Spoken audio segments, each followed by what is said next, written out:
Hello everyone, मैं ओम प्रकाश प्रजापति। आज to media के पॉडकास्ट में आपको एक ऐसी शख्सियत से रूबरू करा रहे हैं। आप शिक्षाविद हैं और उत्तर पूर्व जिला लोकतांत्रिक अध्यापक मंच के जिला सचिव के प्रत्याशी हैं और ये जीएसटीए में चुनाव के प्रत्याशी हैं। आप हैं श्री रविंद्र कुमार राठी जी। रविंद्र कुमार राठी जी, आपका ट्रू मीडिया के पॉडकास्ट में हार्दिक अभिनंदन है, स्वागत है। नमस्कार सर, थैंक यू सर। जी, हम आगे बढ़ते हैं रविंद्र जी। जैसा कि हम जानना चाहते हैं कि आपके शिक्षक बनने की प्रेरणा क्या थी? क्या कोई ऐसा क्षण था जिसने आपको शिक्षा जगत से जुड़ने के लिए प्रेरित किया?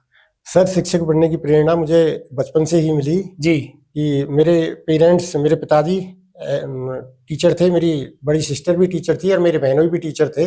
साथ के साथ जब मैं ग्रामीण अंचल में पढ़ा बड़ा हूँ, मैं बुलंदशहर से बिलोंग करता हूँ, तो वहाँ मैं देखता था कि कुछ गरीब बच्चे जो शिक्षा से अछूते रह जाते हैं, उन्हें शिक्षा नसीब नहीं हो पाती। तो मुझे एक प्रेरणा मिली कि इन गरीब बच्चों के लिए कुछ करना चाहिए। एक शिक्षक शिक्षक जो है समाज और देश राष्ट्र सबके लिए बहुत बड़ा योगदान अपना शिक्षा के द्वारा दे सकता। शिक्षा ऐसा माध्यम है व्यक्ति के व्यक्तित्व में आमूलचूल परिवर्तन करके उसे जो है एक निचले पायदान से लेकर ऊपरी पायदान पर खड़ा कर सकती है। बहुत अच्छी जानकारी राठी जी आपने दी। हम ये भी जानना चाहेंगे कि आप एक शिक्षक, एक अध्यापक से संगठन के जिम्मेदार पद तक की ये यात्रा कैसी रही आपकी? सर, मैं 2002 में जनता फ्लैट गवर्नमेंट गर्ल्स में टीजीटी कार्यरत था। उस समय हमारे जीएसटी के चुनाव थे, तो लोकतांत्रिक अध्यापक मंच के तत्कालीन अध्यक्ष और आज भी अध्यक्ष हैं आजाद सिंह जी, जो पूर्व मेयर भी रहे हैं जी, और साहब सिंह वर्मा जी, उन्होंने ये मंच खड़ा किया था। उनकी प्रेरणा से हम उनके साथ जुड़े और आज भी मैं जुड़ा हुआ हूँ। लोकतांत्रिक अध्यापक मंच के एक सदस्य के रूप में जुड़ने के बाद में 2014 में मैंने जीएसटी का चुनाव एग्जीक्यूटिव मेंबर के तौर पर लड़ा और साहब सिंह वर्मा जी शिक्षकों के लिए उन्होंने बहुत सारे कार्य किए, एक प्रेरणा स्रोत रहे हैं। उन्होंने जो जब कभी मेडिकल नहीं मिला करता था तो 75 रुपये मेडिकल दिलवाया शिक्षकों के लिए और साथ के साथ सेकंड सैटरडे की जो छुट्टी आज भी होती है वो श्री साहब सिंह वर्मा जी, स्वर्गीय साहब सिंह वर्मा जी का ही योगदान है और शिक्षा मंत्री के तौर पर उनका उल्लेखनीय योगदान दिल्ली की शिक्षा जगत में रहा है। वाह वाह वाह, बहुत सारे काम किए हैं आपने जीएसटीए के माध्यम से। हम आगे बढ़ते हैं राठी जी। लोकतांत्रिक अध्यापक मंच उत्तर पूर्व जिला में जिला सचिव के रूप में आपकी प्रमुख जिम्मेदारियां क्या क्या रही? सर, बहुत सारी समस्याएं होती हैं। सभी टीचर्स अधिकारियों के साथ नहीं जुड़ पाते। हम लोग जो टीचर्स की समस्याओं को लेकर एक सेतु के रूप में शिक्षक और अधिकारियों के बीच कार्य करते हैं। हमने बहुत सारे कार्य कराए। जब नॉर्थ ईस्ट में हमारे बहुत सारे साथियों की अपार बिलो बेंचमार्क थी कि एमएसीपी जो फाइनेंशियल अपग्रेडेशन देना होता है उसके लिए अपार का वेरी गुड होना चाहिए, तो वो नीचे थी, अपार एवरेज थी या बिलो बेंचमार्क थी। तो हमने करीब 100 से अधिक टीचर्स के अपार को अप टू बेंचमार्क कराया और फाइनेंशियल अपग्रेडेशन दिलवाया। बहुत सारे साथियों की समस्याएं थी। एमएसीपी हमारे यहाँ 2-2, 3-3 साल में हो रही थी, हम उसे अप टू मार्क लेकर आए। हम साल में 2 बार एमएसीपी करा रहे हैं। डीडी डिस्ट्रिक्ट से मिलकर हर साल में मार्च अप्रैल में हम मेल डलवा देते हैं और दोबारा सितंबर अक्टूबर में सभी साथियों को फाइनेंशियल अपग्रेडेशन का फाइनेंशियल बेनिफिट उनके समय पर मिल रहे हैं।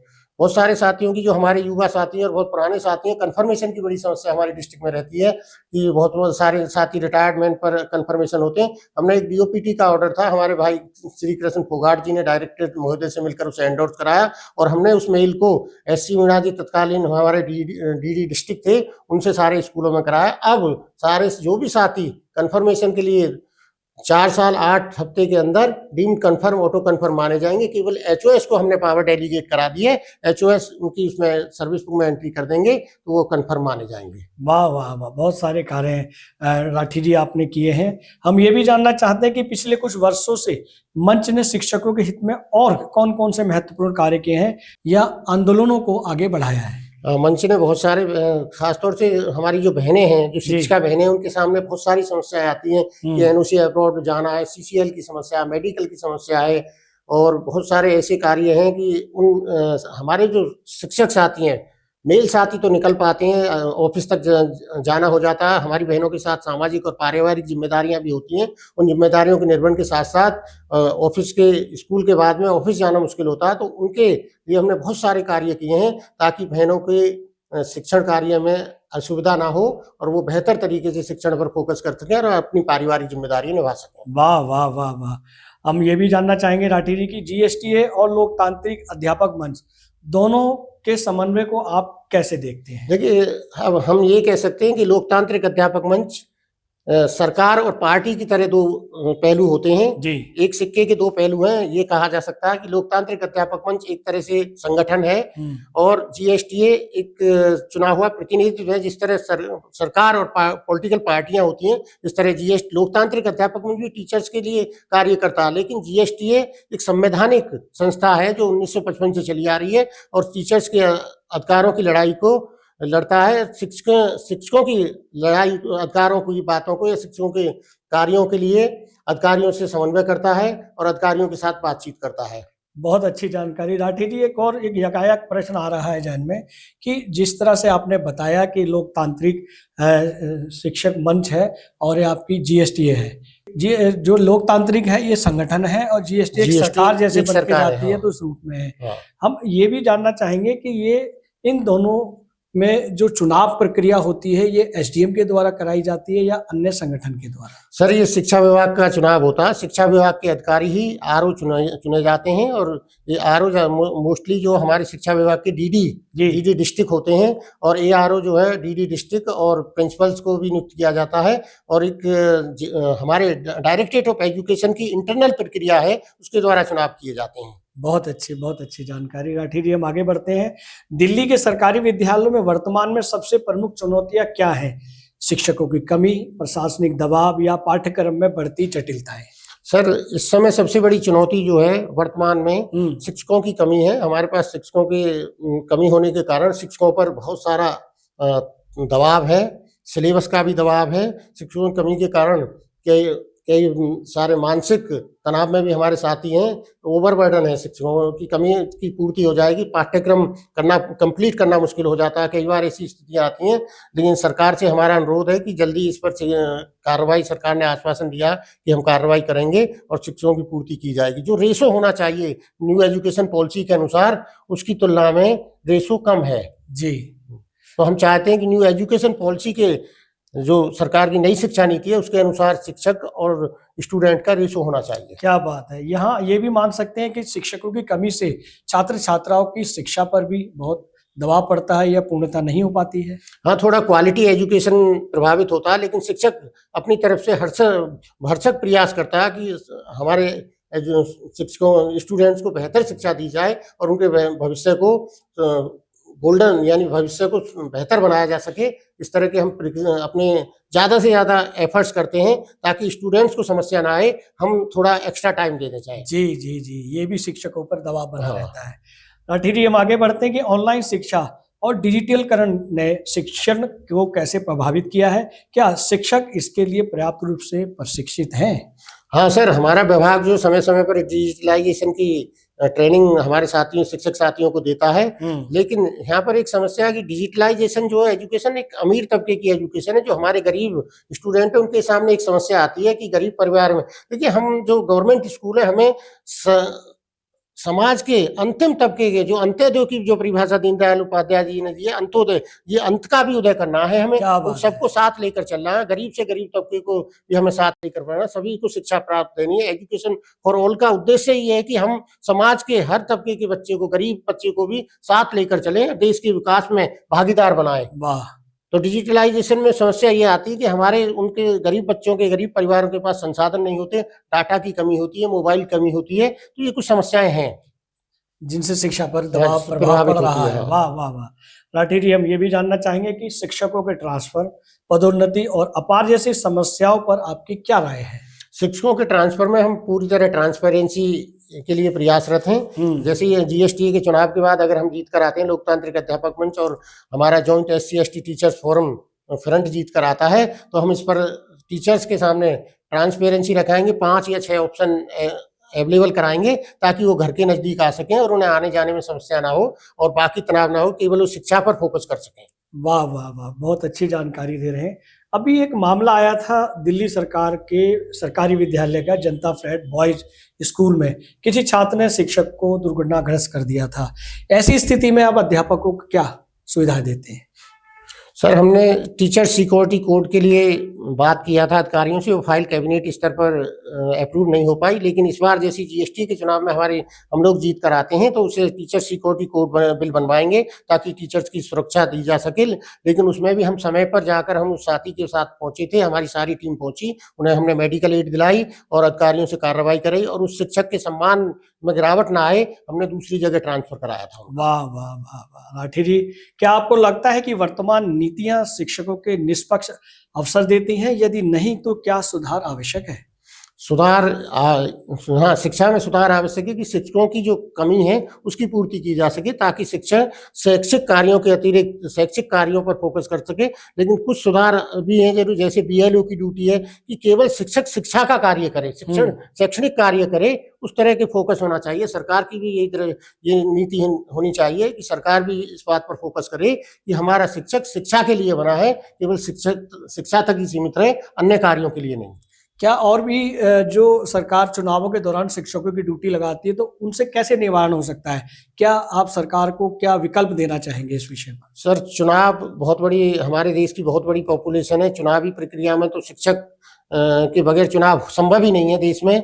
लेकिन चुनावी प्रक्रिया के अतिरिक्त जो अन्य कार्य हैं, वे कार्य शिक्षक पर जो बोझ हैं उन्हें हटाया जाए। वाह वाह वाह, बिल्कुल आपका संगठन इस पर काम करेगा, मुझे लगता है। बिल्कुल कार्य करेंगे। बिल्कुल, बहुत अच्छा नेक कार्य है।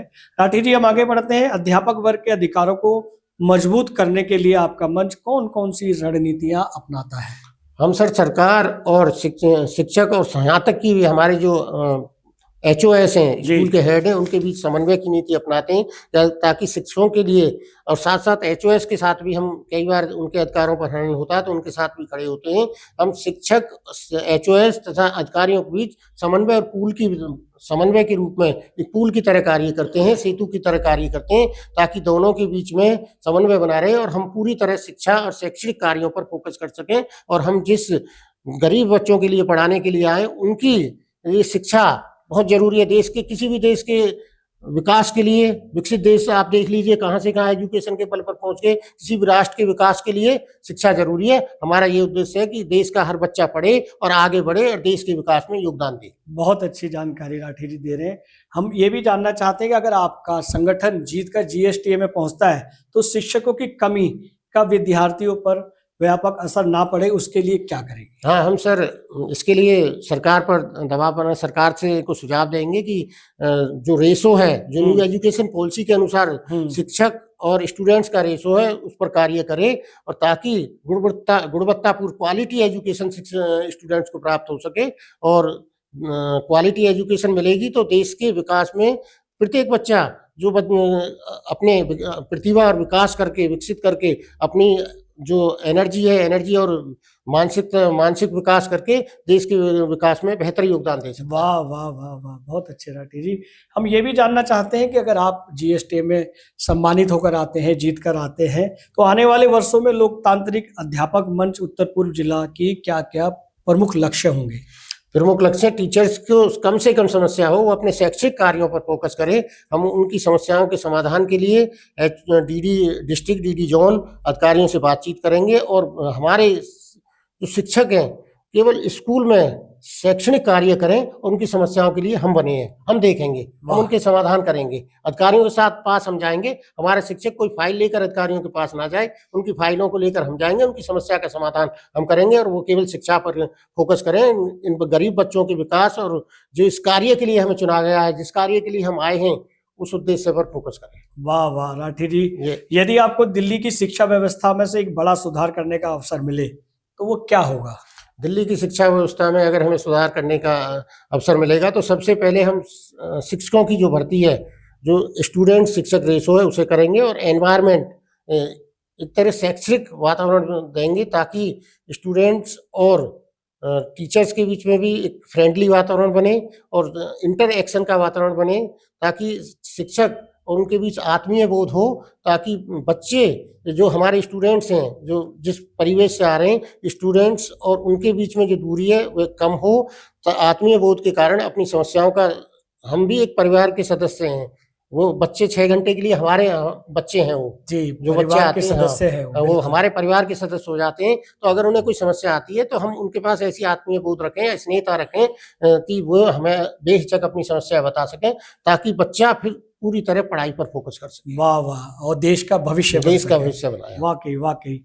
हम आगे बढ़ते हैं राठी जी कि युवाओं को अध्यापन पेशे की ओर आकर्षित करने के लिए किन बदलावों की आवश्यकता है? हाँ सर, ऐसा है, इसमें जो है शिक्षा के अतिरिक्त जो अन्य कार्य हैं, उन कार्यों को कम करके इसे लुभावना बनाया। जैसे वेतन बहुत अच्छा, आपने क्वेश्चन पूछा, वेतन बहुत अच्छा है, जी सब सुविधाएं हैं शिक्षकों के लिए, लेकिन जो अतिरिक्त कार्य हैं और समाज में जो शिक्षक की प्रतिष्ठा गिरती जा रही है, जो डिग्निटी, हमारा सम्मान गिरता जा रहा है, उस सम्मान को बनाने के लिए सरकार कुछ कदम उठाए और शिक्षकों की भर्ती करे, ताकि शिक्षकों पर अतिरिक्त दबाव ना हो।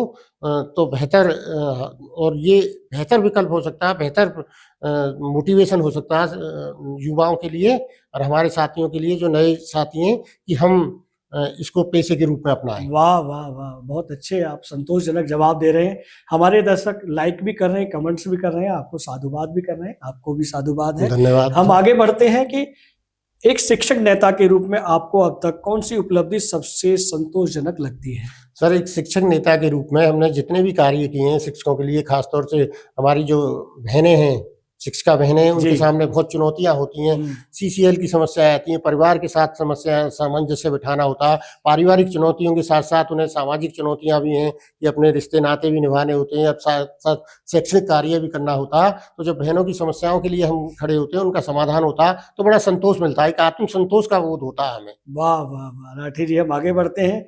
आपके अनुसार एक आदर्श शिक्षक नेता किन गुणों से पहचाना जाता है? एक आदर्श शिक्षक नेता ऐसा नेता होना चाहिए, वो अपने स्वार्थ के लिए कार्य न करे, वो समाज के लिए जो शिक्षक कार्य शिक्षकों ने हमें चुनकर भेजा है, जिस दायित्व के लिए भेजा, उनके प्रति समर्पित भाव से, निस्वार्थ भाव से सेवा करे, और ऐसी सेवा करे कि आने वाले शिक्षक भी आपको याद करें कि आप अगर उनकी समस्याओं के लिए अधिकारियों के साथ समन्वय बनाते हैं, तो उसके लिए इससे बेहतर कुछ नहीं हो सकता। वाह वाह वाह वाह राठी जी, शिक्षा व्यवस्था को लेकर आपका व्यक्तिगत संदेश क्या है, विशेषकर उन शिक्षकों के लिए जो संगठन गतिविधियों से हमेशा दूर रहते हैं? सर, आपको भी पता, हम भी जानते हैं, समाज में रहते, संगठन में ही शक्ति होती है जी, और संगठन मजबूत होगा तो हमारा समाज में भी रुतबा बढ़ेगा, हमारी सामाजिक प्रतिष्ठा भी बढ़ेगी और हमारी बातों को अधिकारी भी सुनेंगे। और संगठन, यूनिटी अपने आप में एक बहुत बड़ा शब्द हो जाता है। यूनिटी का मतलब है कि आप अकेले कुछ नहीं कर सकते, यूनिटी में रहकर आप सारी चुनौतियों का सामना कर सकते हैं, बड़ी से बड़ी चुनौतियों का सामना कर सकते हैं। हम साथियों से ये अपील करते हैं कि संगठन से जुड़ें, संगठित होकर कार्य करें, ताकि हम बेहतर कार्य कर सकें और शिक्षा विभाग के लिए अपनी समस्याओं का भी समाधान कर सकें और शैक्षणिक क्षेत्र में आने वाली चुनौतियों का भी समाधान कर सकें। वाह वाह वाह वाह। हम आगे बढ़ते हैं कि दिल्ली में अतिथि शिक्षकों की समस्याओं के समाधान के बारे में आपकी क्या रणनीति है? सर, अतिथि शिक्षक भी हमारे परिवार का अंग हैं और हम चाहते हैं, वो 10 15 साल से सर्विस कर रहे हैं, हम उन्हें अपने परिवार का अंग ही मानते हैं, लेकिन उनके साथ एक सरकारी नीतियों के द्वारा भेदभाव हो रहा है। हम चाहते हैं कि जो हमारे गेस्ट अतिथि शिक्षक हैं, इनके लिए एक परमानेंट पॉलिसी बनाई जाए, इनकी एक फिक्स सैलरी दी जाए, इनके कार्य के दिन निर्धारित हों, उन्हें सीएल दी जाए और इन्हें एक फिक्स वेतन के साथ साथ जिस तरह डीए की बढ़ोतरी सरकारी शिक्षकों के लिए होती है, उस तरह डीए की बढ़ोतरी हो और सीएल की व्यवस्था हो, तथा इन्हें अन्य सुविधाएं भी दी जाएं और इन्हें 60 साल तक के लिए इनके रोजगार को सुनिश्चित किया जाए, ताकि इन्हें इधर उधर ना भटकना पड़े। वाह वाह वाह वाह। हम चलते चलते राठी साहब ये पूछना चाहेंगे कि आपके जो संगठन के चुनाव किस तिथि को है और अपने शिक्षकों को क्या संदेश देना चाहेंगे? मैं अपने शिक्षक समाज को ये संदेश देना चाहता हूँ कि जो भी समस्याएं आएंगी, वो समस्याएं हमारी होंगी। हम अगर जीत कर आते हैं, जीएसटीए में आते हैं, समस्याएं हमारी होंगी, हम समाधान देंगे, हम अधिकारियों के साथ बैठकर उनकी समस्याओं के समाधान के लिए प्रयासरत रहेंगे। हमने अब तक भी बहुत सारे प्रयास किए, 100% नहीं हुआ तो 90% हमने कार्य कराए, लेकिन अब बेहतर संगठन आएगा, मजबूत संगठन आएगा तो हम 100% कार्य करने का प्रयास करेंगे और उनकी अपेक्षाओं पर खरा उतरने का प्रयास करेंगे। ये हमारा वादा है कि हम इससे जो हमने पिछले वर्षों में कार्य किए उससे बेहतर कार्य करके दिखाएंगे। राठी जी ये भी जानना चाहेंगे कि चुनाव किस तिथि को है और आपका जो चुनाव चिन्ह क्या है? चुनाव सर 10 दिसंबर को है और हमारा चुनाव चिन्ह ब्लैक बोर्ड है। और मैं ये वादा करता हूँ शिक्षक समाज से, अगर वो ब्लैक बोर्ड पर वोट देते हैं तो हम इस ब्लैक बोर्ड पर ऐसी इमारत लिख कर जाएंगे कि आने वाली शिक्षक पीढ़ियां याद रखेंगी कि कोई जीएसटी थी, कोई यूनियन थी, आई थी। बहुत अच्छा संदेश दिया राठी जी आपने, और ट्रू मीडिया के लिए आपने अपना बेशकीमती समय दिया, उसके लिए बहुत बहुत धन्यवाद। ट्रू मीडिया की टीम और आपका बड़े भाई ओम प्रकाश जी, बहुत बहुत धन्यवाद कि आपने हमें यहाँ पर प्लेटफॉर्म पर अपनी बात कहने का मौका दिया। थैंक यू जी, थैंक यू सर। अगर आप ये वीडियो YouTube पर देख रहे हैं तो हमारे चैनल को सब्सक्राइब करें और बेल आइकन को दबाना ना भूलें। अगर आप Facebook पर ये वीडियो देख रहे हैं तो हमारे पेज को लाइक करें।